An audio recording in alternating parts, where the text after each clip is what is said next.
Demonic possessions have been recorded since the beginning of writing all across the world. Here are 4 cases of demonic possession. Number 1. The Earling Possession. In the Midwest, in 1882, was born Anna Eklund. She started showing signs of possession at the age of 14, being revulsed by holy objects, churches, and had disturbing thoughts of sexual acts. By 1908, she was fully possessed. Anna had an aunt, Mina, who was reported to be a witch and would give Anna herbs in her food with spells placed on them. A Capuchin monk successfully exorcised Anna in 1912. Her father would place curses on her, which led to her repossession. At the age of 46, in 1928, a priest named Father Theophilus would attempt to exorcise her. She was brought to a Franciscan convent in Earling, Iowa. Her first meal there had been blessed by holy water, which caused her to throw a fit and purr like a cat. She refused to eat until unblessed food was brought to her. The next morning, the exorcism rituals began. She was held down by nuns, and her clothes were bound tight so she wouldn't rip them. Anna's mouth clamped shut, and she fell unconscious when Father Theophilus began the ritual. She immediately levitated to the ceiling and clung to the doorframe like a cat. Though her mouth never moved, screams, howls, and unearthly animal noises came from her. Father Theophilus hoped to keep the exorcisms a secret, but the noise attracted the local citizens. The exorcism lasted 23 days over 3 months, with week-long sessions. Anna deteriorated quickly with a diet of only small quantities of milk and water. Despite this, she vomited enormous amounts of foul-smelling debris resembling leaves, and she spit a lot. Her body swelled in different areas, and her stomach would bloat so much it would nearly burst and then retract densely. She became so heavy the iron bed she was on would bend under the weight. She had clairvoyant powers, speaking in languages unknown to her and revealing childhood sins of the participants of the exorcisms. Many of the nuns left the convent, and those that stayed worked in shifts on the exorcism. Father Steger was the parish priest and was assisting, but became so harassed by the demons that he too had to work in shifts, and even suffered in a car accident that the demons predicted and claimed to have arranged. Father Theophilus remained steadfast, however, and continued the exorcism.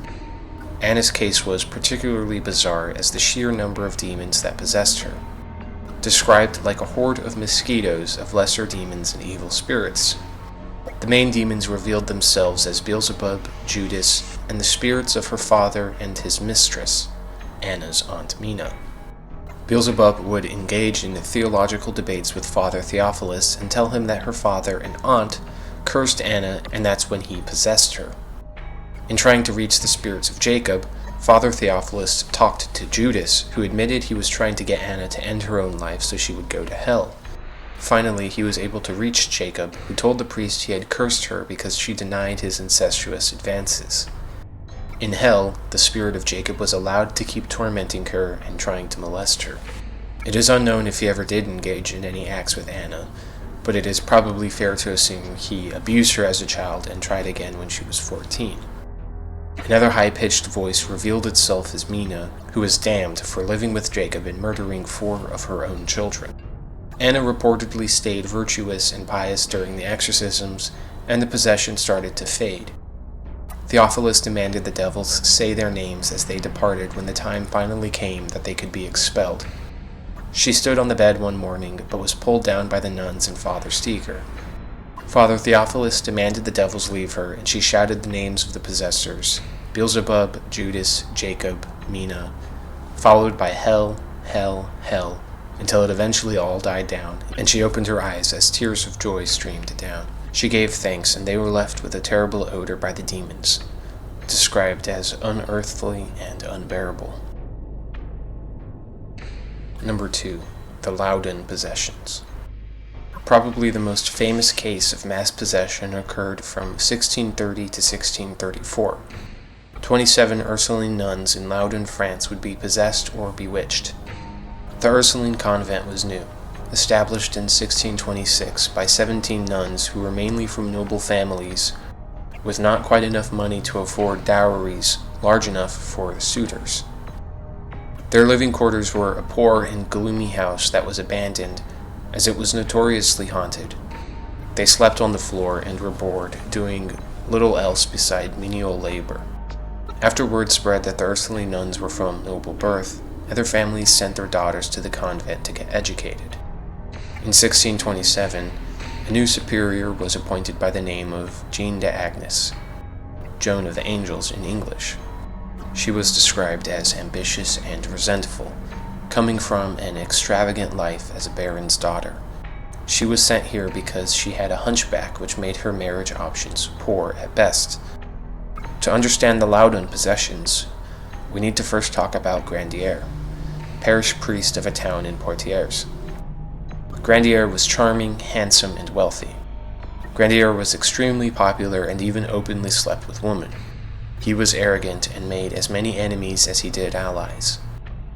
The Bishop of Poitiers arrested him for immorality in 1630, but Grandier had connections which restored his position shortly after. The next step was to convince the confessor of the Ursuline convent, Father Mignon, to persuade some of the nuns to fake being possessed and claim that it was Grandier who bewitched them. Jeanne d'Agnes and another nun agreed and went into fits and convulsions and would hold their breath and speak in rough voices. However, it soon backfired as Jeanne became obsessed with Grandier and would have explicit dreams in which he appeared to her as a radiant angel and seduce her. Her hysterics spread and more nuns started to have these strange dreams and hallucinations. They went back to Father Mignon for help, and the priest and some other rivals of Grandier used that opportunity to spread the word that Grandier bewitched the nuns. Grandier ignored the accusations. But there was a revised Witchcraft Act in 1604 that gave the death penalty for those convicted of witchcraft, sorcery, and demonic pacts. Father Mignon and another priest started exorcisms on the nuns as they went into real fits of convulsions and shrieking. Jeanne swore she was really possessed by two demons, Asmodeus and Zabulon, sent by Grandier in a bouquet of roses.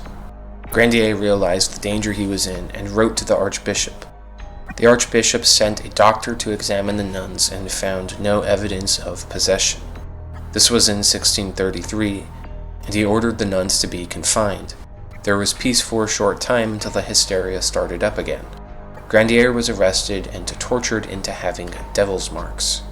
An apothecary protested the setup, and even some of the nuns went to Grandier's defense.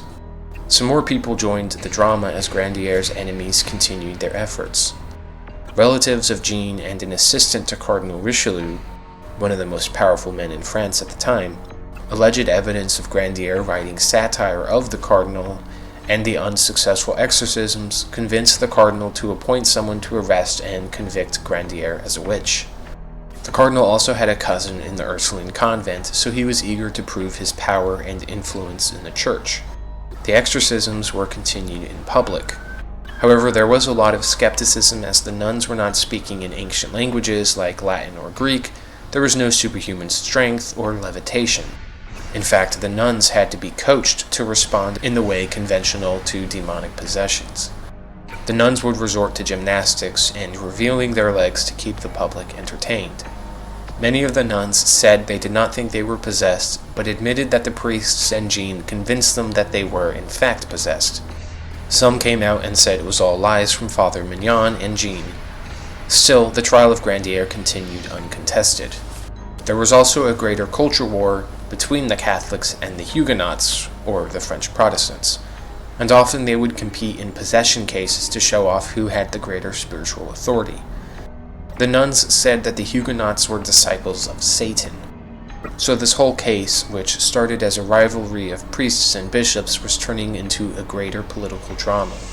Grandier's former mistresses also came out and accused him of mistreating them and committing these adulterous sins in holy parts of the church.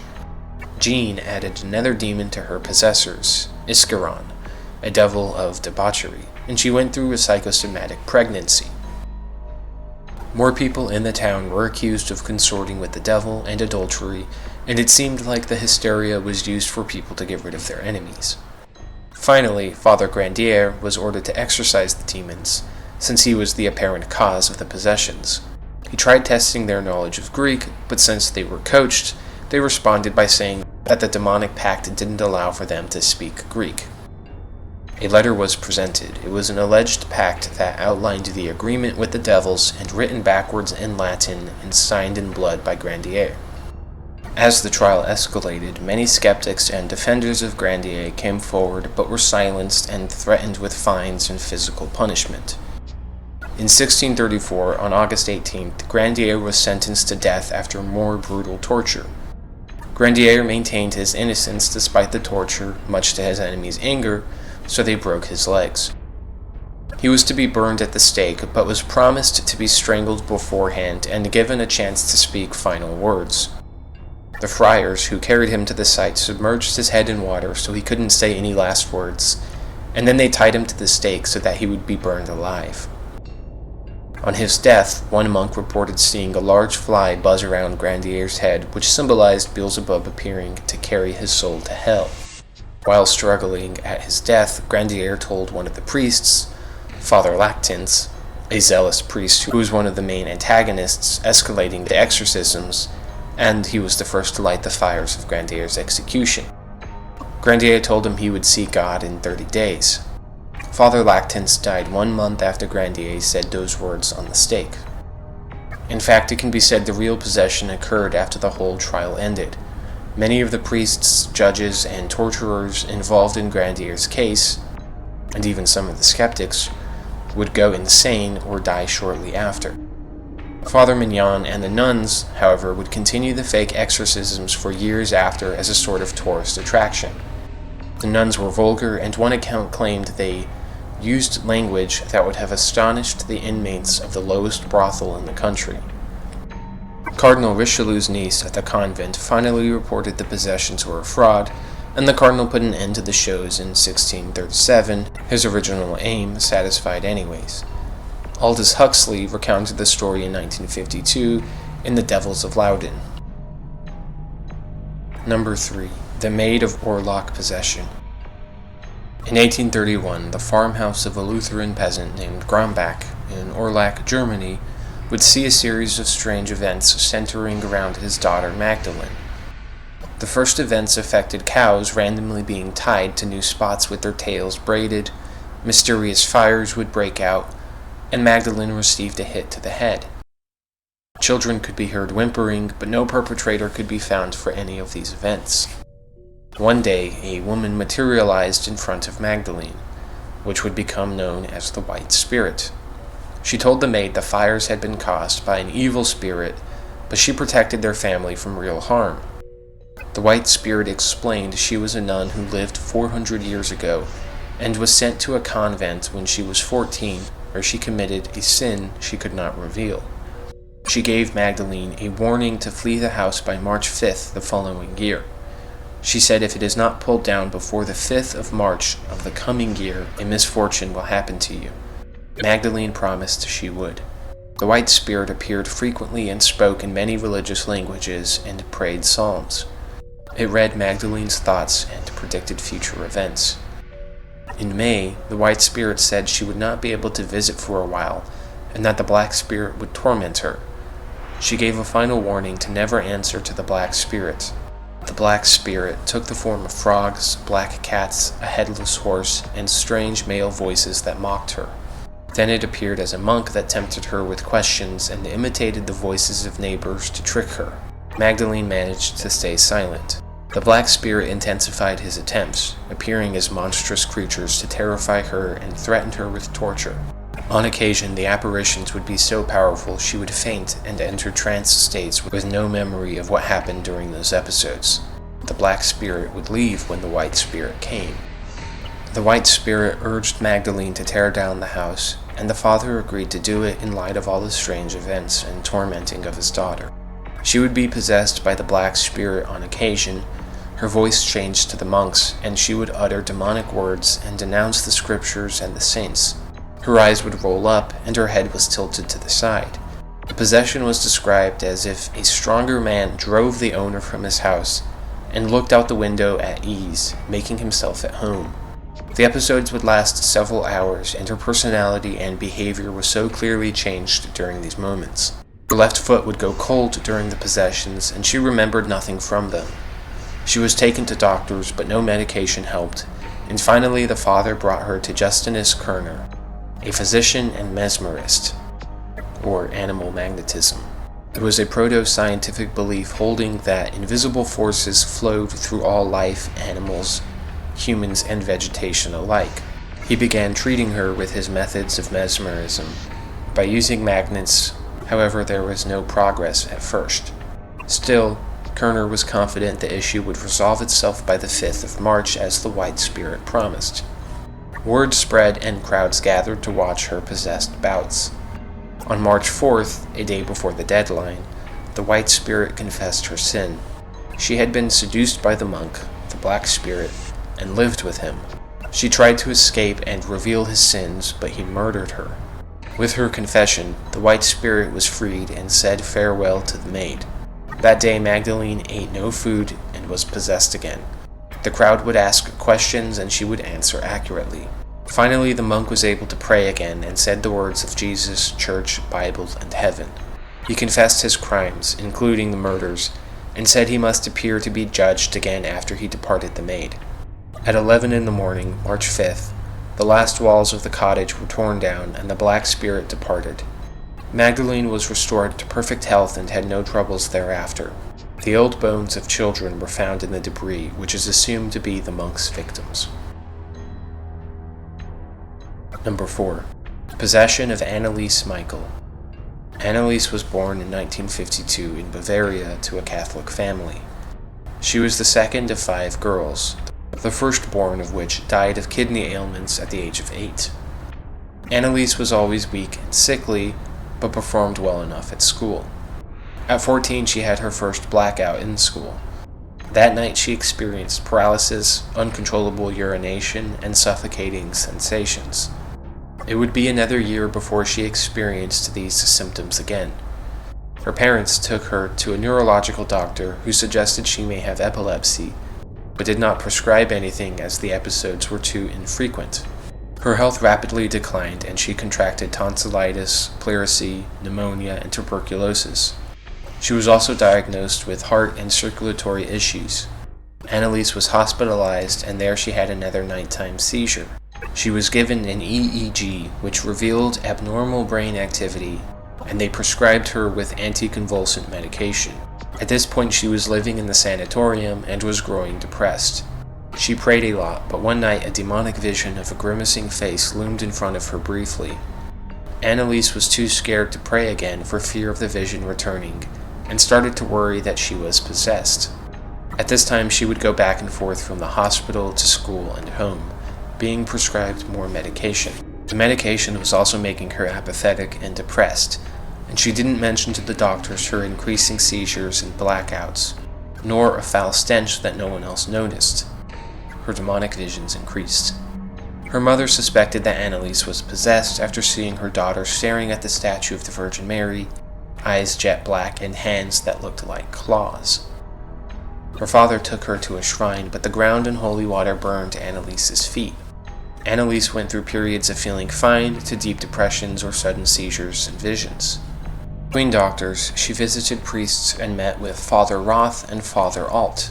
They tried getting Father Rodwick, who was an expert on possession, but he wrote back saying he was too old and the distance too great to see her in person. The sessions with Father Alt seemed to help her symptoms, and he petitioned the Bishop Stangl to do an exorcism, but the bishop denied this, saying she needed more medical help.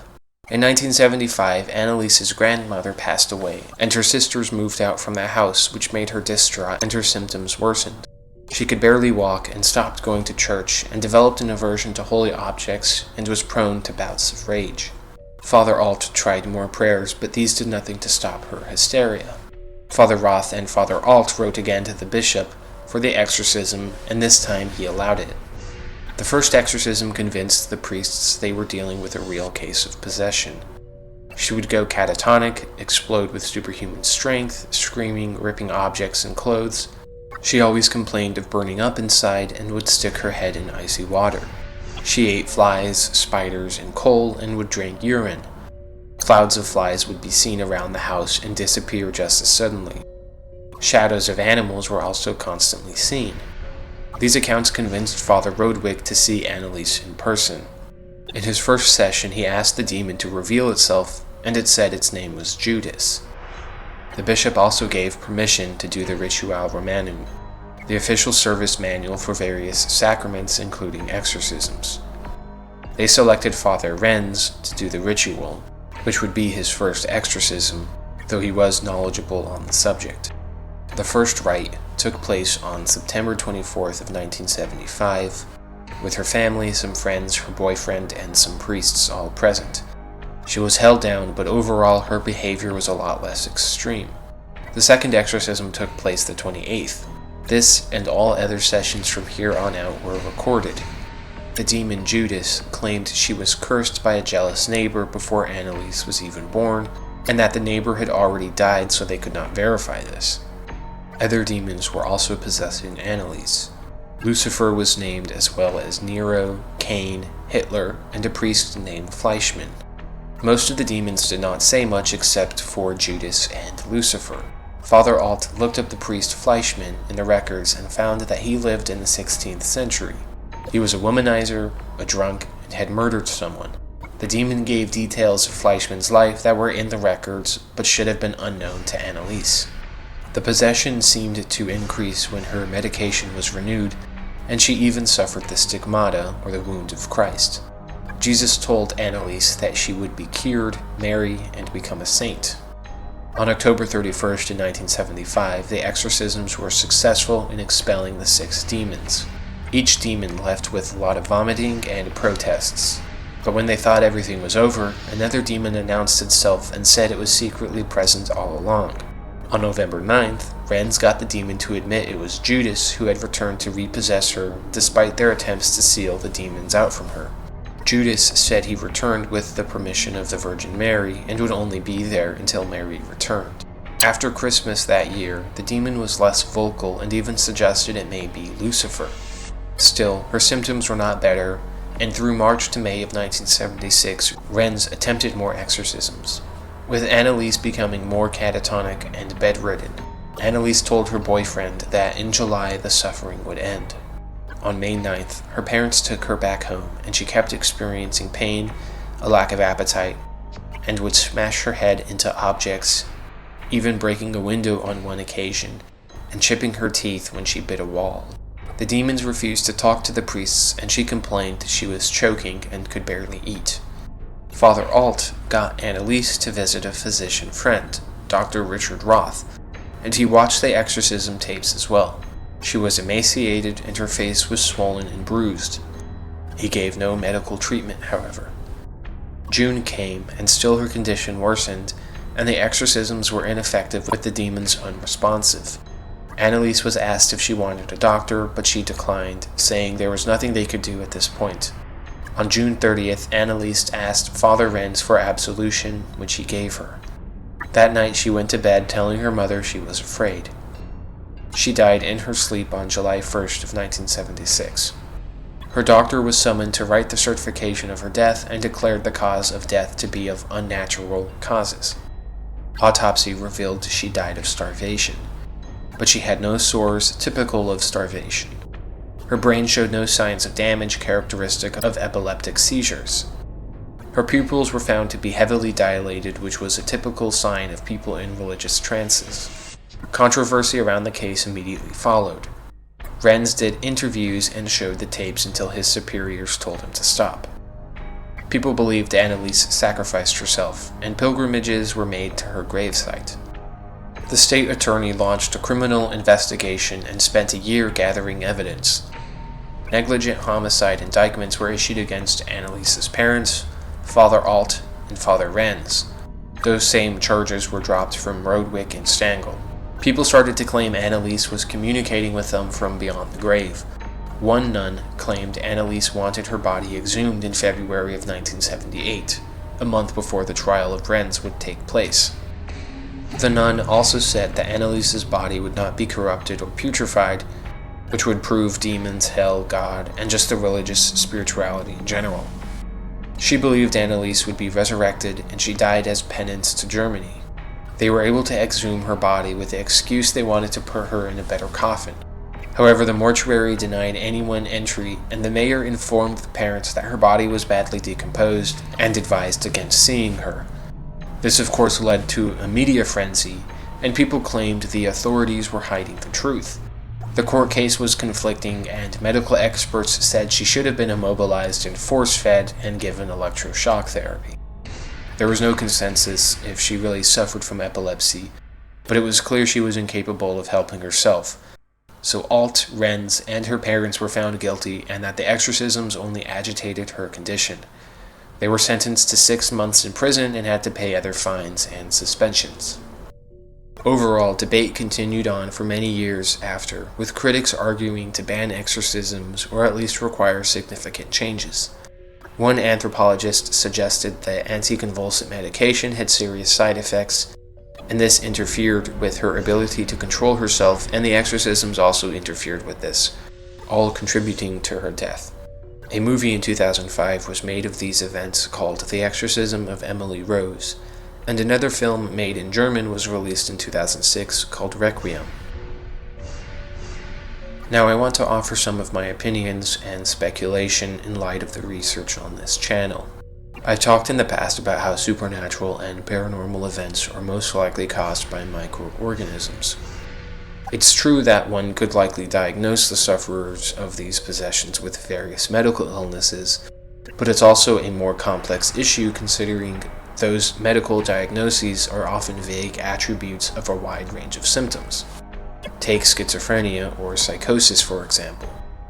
Those, along with epilepsy, are the most commonly offered causes of possession cases.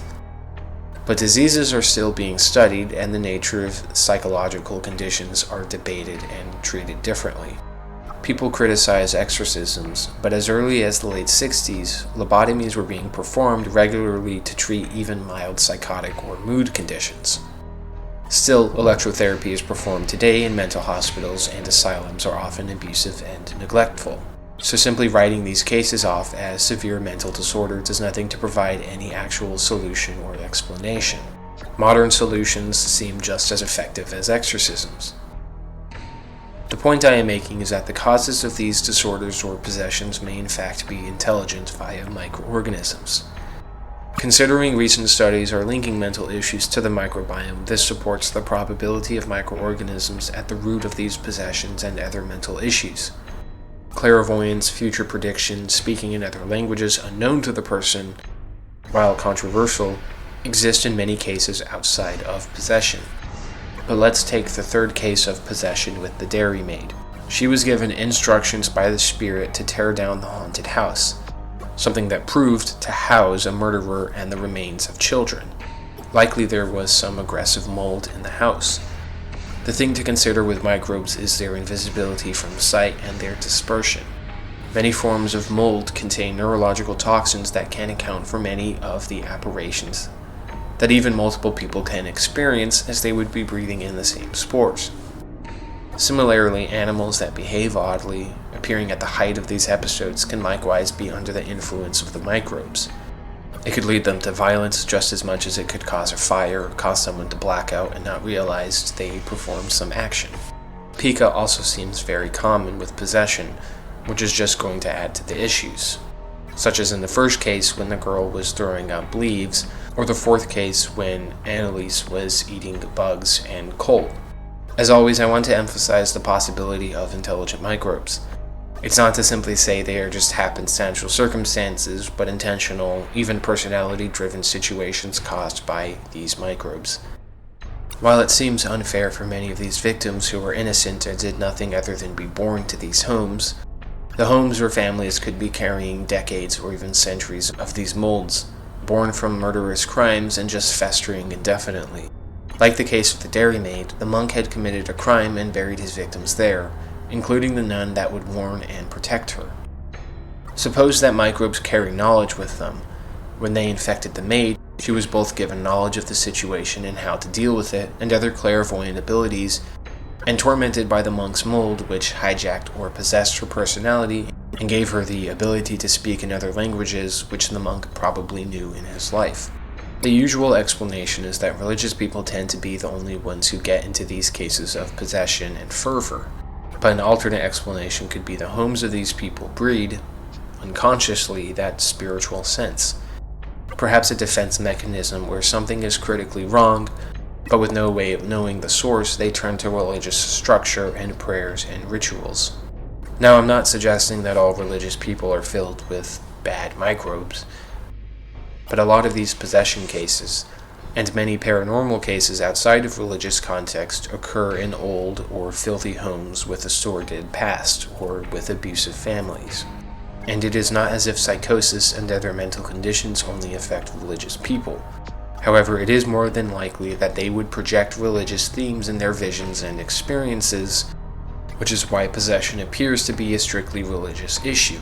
The presence of some foul stench has always been attributed to demonic presence, which to our understanding means there are particles people are breathing in of something that could cause a variety of brief neurological phenomena. Much like dreams, I believe visions and apparitions are not so much as random hallucinations, but projections of the mind based on the kind of microbe impressing its characteristics on the viewer.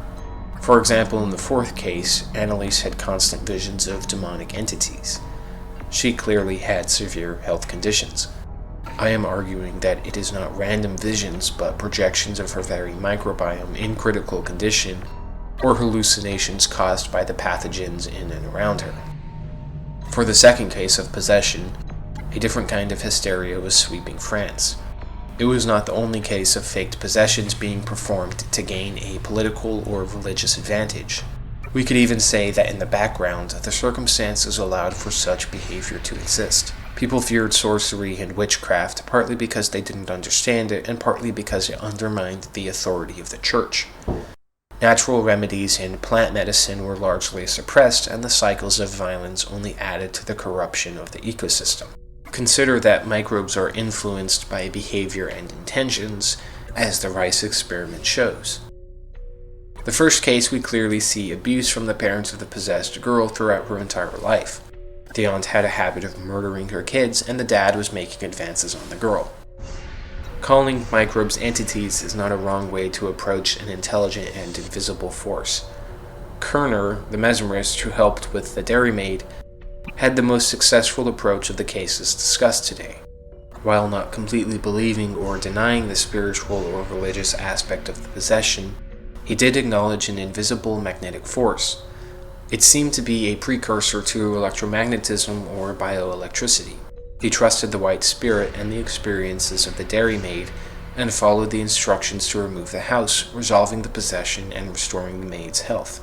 The only case where the environment is fixed to cure the possession. In conclusion, I don't think we should be so quick to write off paranormal experiences, magic, and things of spiritual nature and other unexplained phenomena. If microorganisms are intelligent, carry memory and information, perhaps being connected through magnetic or even morphic resonance, the entirety of spirituality starts to make sense and opens the door for a completely new field of study and approach to nature and spirituality and psychology. Thanks for watching.